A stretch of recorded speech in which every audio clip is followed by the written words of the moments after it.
Most people don't realize the moment their life quietly starts drifting. Nothing breaks, nothing collapses. You still wake up, still function, still move forward, but something feels off, like you're walking in a direction you didn't consciously choose. This isn't a message about motivation. It's about awareness. Because the moment you truly see what's shaping your life beneath the surface is the moment your direction can finally change. There comes a moment in life that doesn't announce itself with noise or drama. It doesn't crash into you or demand attention. Instead, it whispers, and most people miss it because they are too busy surviving, too distracted by noise, too exhausted from carrying expectations that were never theirs to begin with. The guidance exists for that moment, the one where something inside you quietly says, there has to be more than this, not more things, not more approval, not more rushing, but more truth. You may not be lost, but you might be misdirected. You might be walking, functioning, producing, even succeeding, yet slowly drifting away from who you actually are. This happens when life teaches you how to cope, but never teaches you how to listen. When you learn how to endure, but forget how to choose. This is not about fixing yourself, it's about remembering what you've been ignoring. Most people think change comes from motivation. It doesn't. Motivation fades. Real change begins with clarity. And clarity often arrives after discomfort, disappointment, or quiet dissatisfaction that lingers longer than you'd like. If you're here, something in you is ready to see clearly, even if that means letting go of illusions that once felt safe. Life doesn't change when circumstances improve. Life changes when perception deepens. When you stop asking, why is this happening to me, and begin asking, what is this teaching me about myself? That single shift separates growth from repetition. Without it, people relive the same year over and over with different faces, different places, but the same inner patterns. You were never meant to live on autopilot, yet most people do, reacting instead of responding, chasing instead of choosing, surviving instead of shaping. Autopilot feels safe because it's familiar, but familiarity is not the same as alignment. Comfort can quietly cost you your direction. The truth is uncomfortable. Not everything that feels heavy is bad, and not everything that feels good is right. Growth often feels lonely before it feels free. Alignment often feels unfamiliar before it feels peaceful. That's why many people turn back just before their life would have changed. One of the bravest things you can do is look at your life without excuses and without self-attack. To say, this is where I am without shame, and this is not where I want to stay without panic. Honesty is not harsh, it's grounding. It brings you back into your own authority.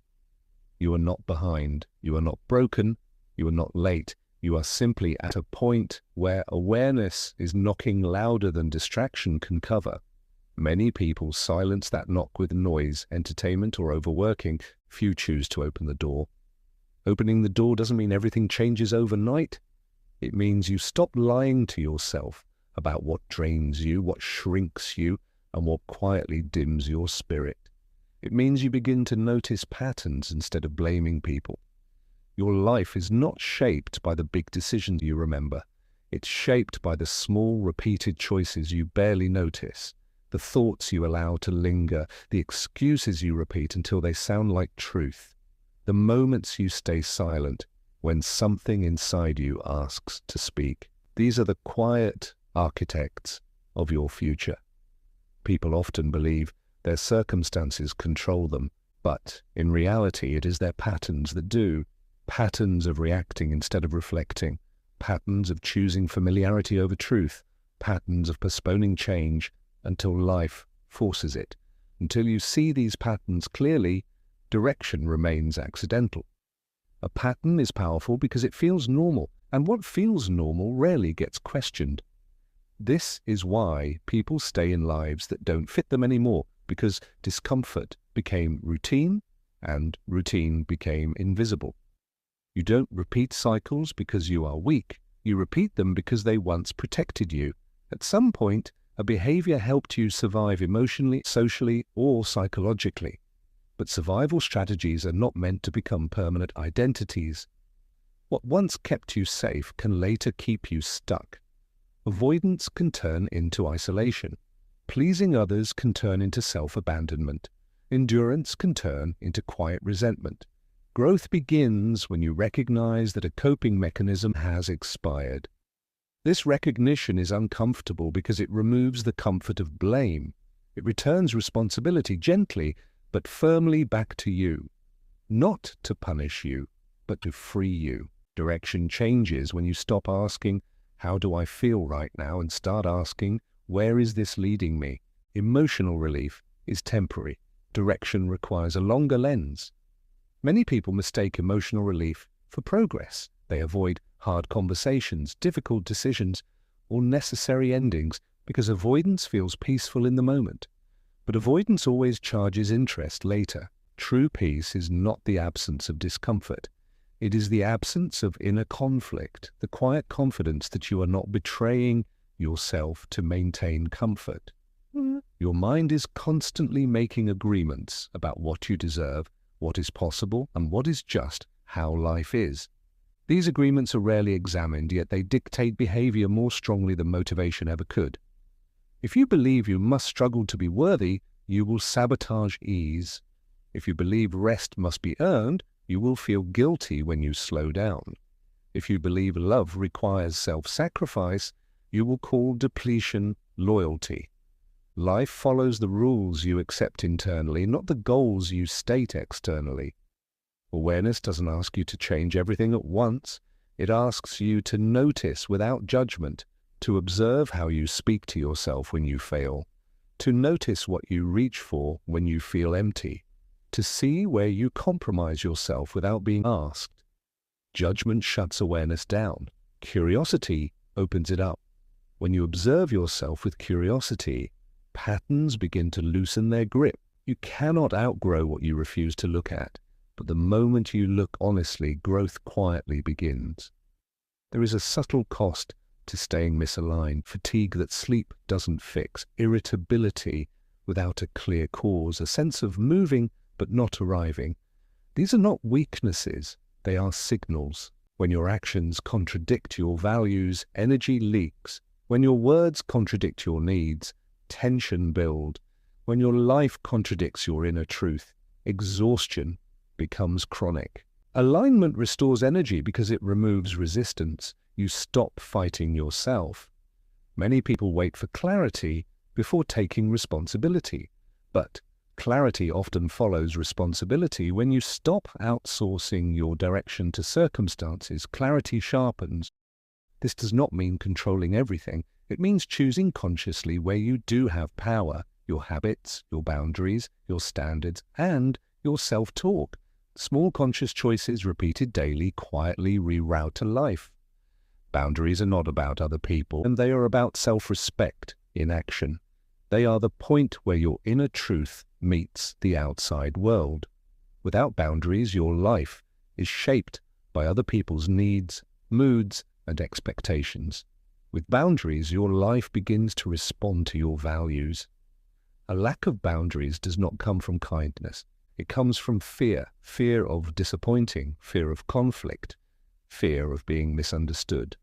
Over time, that fear trains you to abandon yourself quietly and call it being easygoing. Every time you say yes when your inner voice says no, you weaken trust with yourself. And self-trust affects everything: relationships, confidence, direction, and peace. Boundaries are not walls, they are filters.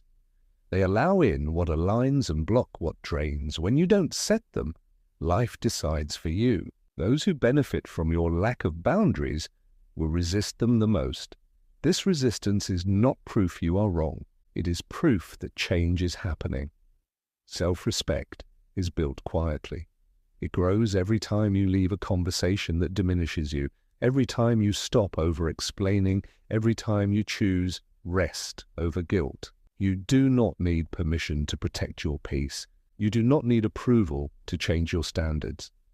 When you stop negotiating your worth, your life reorganizes itself. Boundaries clarify relationships.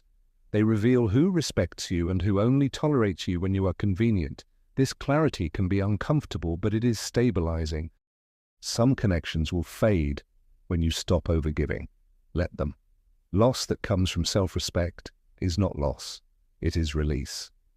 There is a deep exhaustion that comes from living without boundaries. When you begin to set them, energy returns. Not because life becomes easier, but because resistance decreases.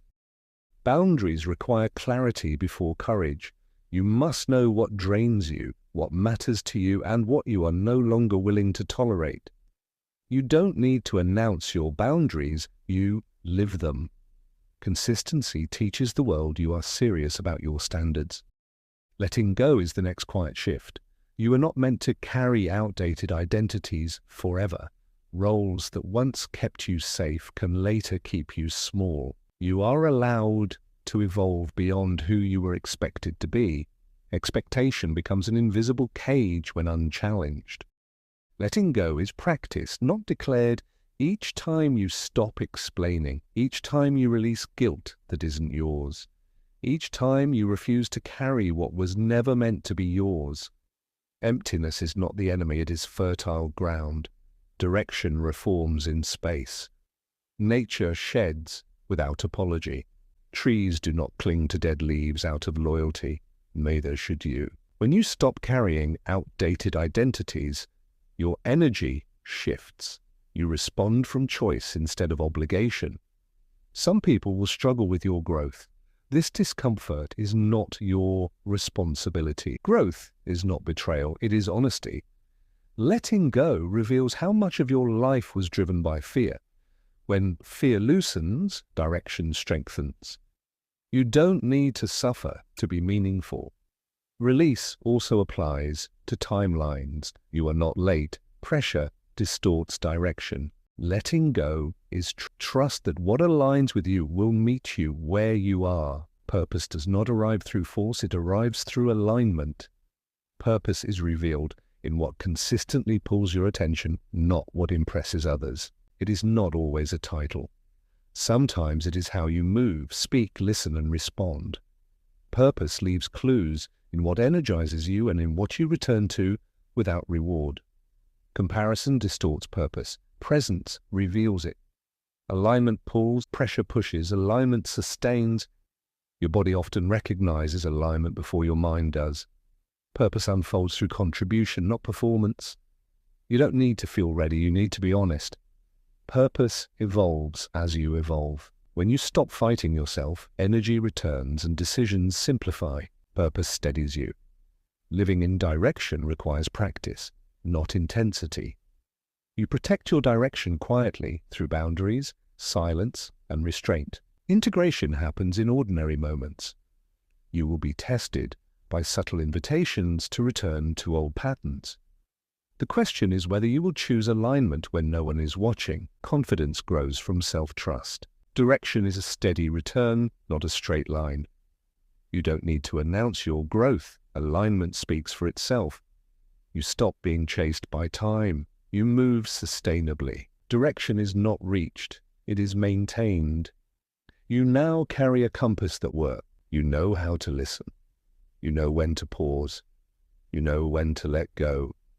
This is not the end of growth.